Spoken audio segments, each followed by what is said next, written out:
In this short class we're going to look at features of a business research report, and more particularly we're going to look at data analysis.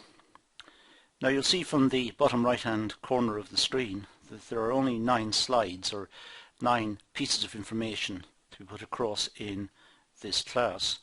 So it's a very short class, very straightforward, very much to the point, but it's important that there's a clear understanding of data analysis in the context of business research reporting. It's important that the data analysis section is written up, clearly explained, and any data analysis itself is clearly conducted. So let's look to see what's in here.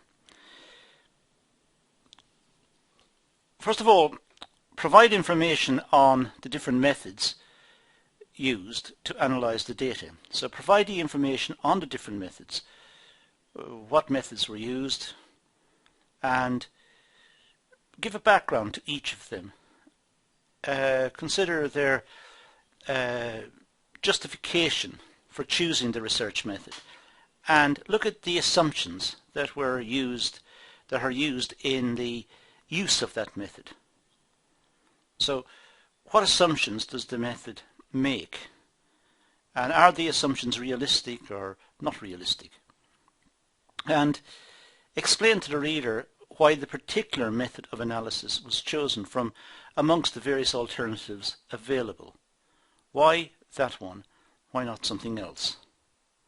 So give a reason for it. It should also discuss the validity and reliability of data. Now these terms are explained in separate videos, and you'll have come across them before now, so I won't go into it here. I'll just say that the data should be accurate. It should represent the population. It should give an insight into the area under investigation, and it should be reliable, that if the exercise was conducted again later, similar results should be found. It should be reliable.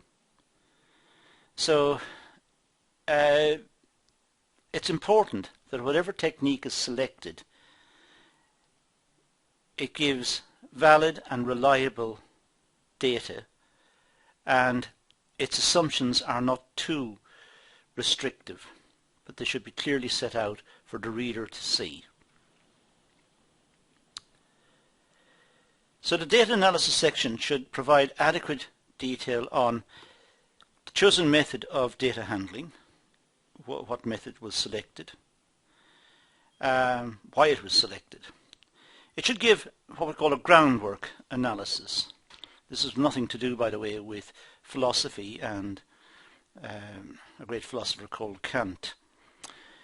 Groundwork analysis in the context of what we're dealing with here is it should be practical, it should be feasible, it should be doable, and the groundwork analysis means that all of the background materials have been collected, collated, analysed, and the particular method chosen is correct given the feedback, if you like, from the groundwork analysis, from the preliminary studies that may have taken place. And there may be a rational statistical test and analysis. For example, it may be that there is some sort of sampling method being used, and perhaps the sampling method is quasi-scientific or scientific. It could be random sampling, for example, with each element of the population or of the sample being selected randomly. If that's the case, and if the sample size is sufficiently large and there is no obvious bias in the way the data, I should say, is collected, then we have what's known as a rational statistical test. And those are, generally speaking, considered to be the most accurate, the best, if you like. So data analysis, how is the data collected? How is it analysed? What assumptions are made in the process of doing the analysis. What justification is there for the method of analysis that was selected? How reliable and how valid is the data that's being collected? So was a statistical technique used, such as random sampling? How is it conducted? What are the upsides and downsides for that particular course of action? So all of this should appear in the data analysis section of the report. But what we've got on the slide here is a good summary of the type of discussion that should take place under this heading.